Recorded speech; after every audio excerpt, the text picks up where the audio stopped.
صحیح ہے نا. سیاسی اعتبار سے پورا عالم اسلام تقریباً آزادی حاصل کر چکا ہے، اگرچہ ذہنی غلامی ابھی باقی ہے، تہذیبی، علمی اور فنی غلامی ابھی برقرار ہے. اوکے، سیاسی طور پہ آزاد ہو گئے لیکن باقی جو ہے نا، جو ہم سبھی جس غلامی کا شکار ہیں، ٹھیک ہے، یعنی کہ ذہنی غلامی، تہذیبی، علمی اور فنی غلامی برقرار ہے ابھی. بائیں ہما یہ وقت نہیں سوری بائیں ہما یہ بھی بہت بڑی نعمت ہے کہ سیاسی طور پر عالم اسلام کی عظیم اکثریت آزادی سے ہمکنار ہو چکی ہے، تاہم اصل کام ابھی باقی ہے. بقول علامہ اقبال، وقت فرصت ہے کہاں، کام ابھی باقی ہے، نور توحید کا اتمام ابھی باقی ہے.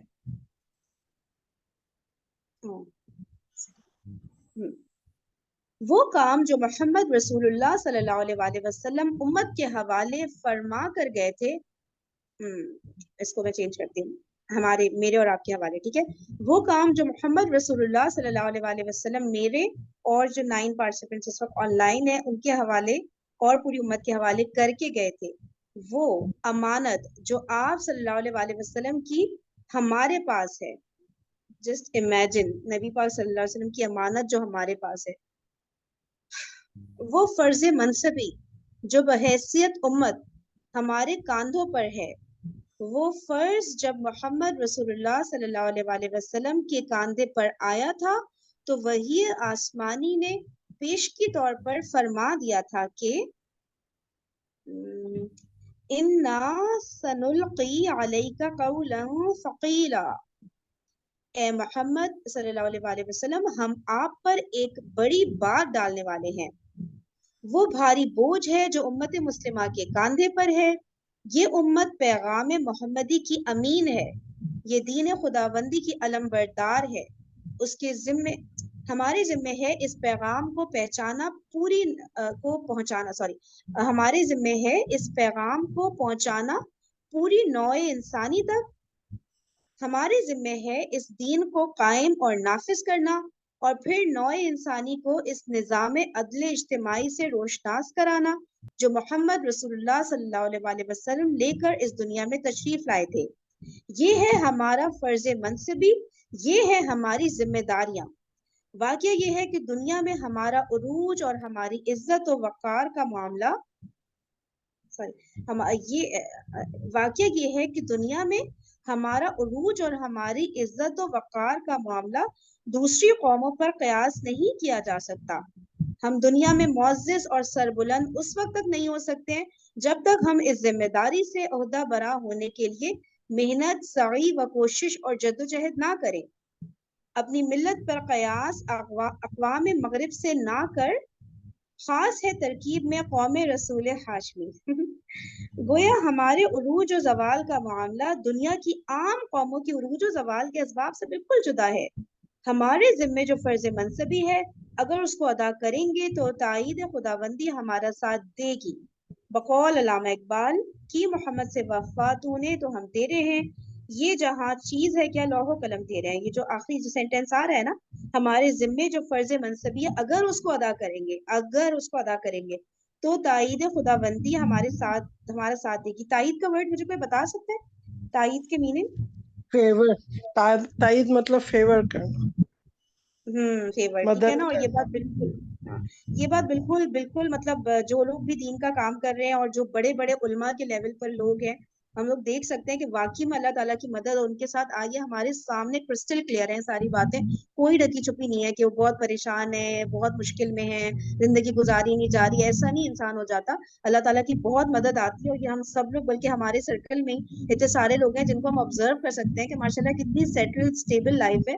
اللہ تعالیٰ بہت اینگل سے مدد کرتے ہیں. ونس بندہ اللہ تعالیٰ کے دین کا کام پکڑ لیتا ہے نا، تو دوسرے جو چھوٹے موٹے مسئلے جن کو ہم اتنے بڑے بڑے سمجھ رہے ہوتے ہیں نا، جب ہمیں دین کا شعور نہیں ہوتا اور اسی میں الجھ کر رہ جاتے ہیں، تو وہ سب مسئلے تو اللہ